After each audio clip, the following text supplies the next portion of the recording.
Eu vou ler para vocês uma questão que realmente choca, é chocante. Mas vamos começar, vocês vão ver onde é que nós vamos chegar. Então vamos lá. Diz essa moça que os pais dos dois meus primeiros filhos são bandidos e não pagam pensão, e ela tem medo de colocá-los na justiça porque ela tem medo que eles possam matá-la. O outro pai do terceiro filho dela é um cidadão trabalhador honesto. Olha que legal. Então, o que ela faz?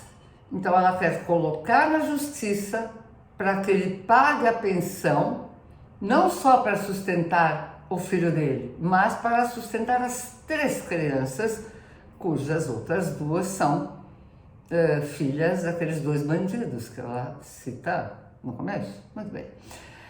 Aí ela pergunta, tem como colocar este último trabalhador que paga a pensão direitinho na justiça, para ele pagar pensão, e ela usa um termo interessante, pensão socioafetiva para os meus 2 outros filhos, que não são filhos dele?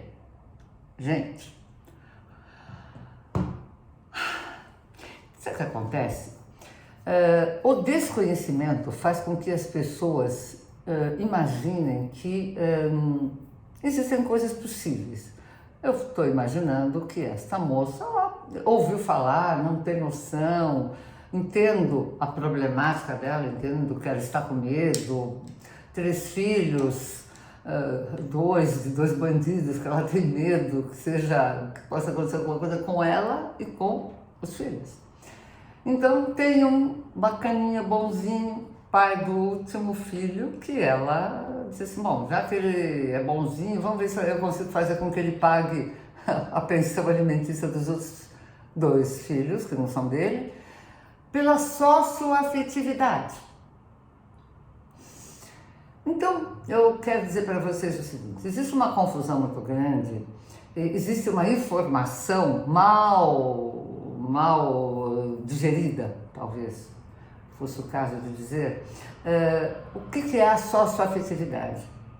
Realmente a socioafetividade ela existe quando dentro de uma família você tem um filho, outro, que cria um vínculo, a palavra é esta, com este padrasto ou com a madrasta, cria um vínculo tal que com o passar do tempo existe verdadeiramente uma socioafetividade, existe um afeto, existe uma questão de, por parte tanto de um quanto do outro, tanto do padrasto quanto madrasta, em relação a essa criança ou outras crianças, existe uma geração, existe um afeto, existe uma preocupação em relação à educação, em relação à orientação, em relação a tudo.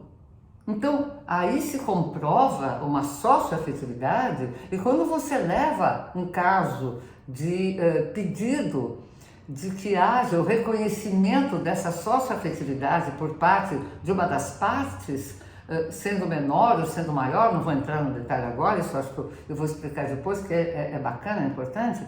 Então, o juiz vai entender, vai se verdadeiramente essa socioafetividade existe. Por quê? Porque essa criança, por exemplo, uma delas, eu estou dando um exemplo, ela deverá constar da certidão de nascimento dela o nome deste pai, em conjunto com o pai biológico, ou da mãe, em conjunto com a mãe biológica. Isso não se faz do dia para a noite, não é assim, tá?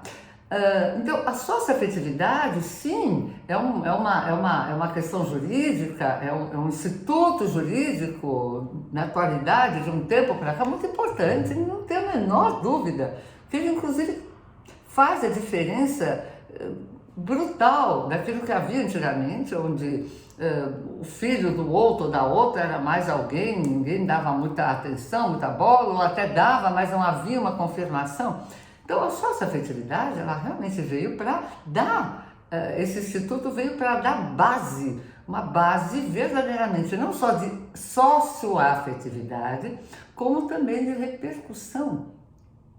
repercussão na área sucessória.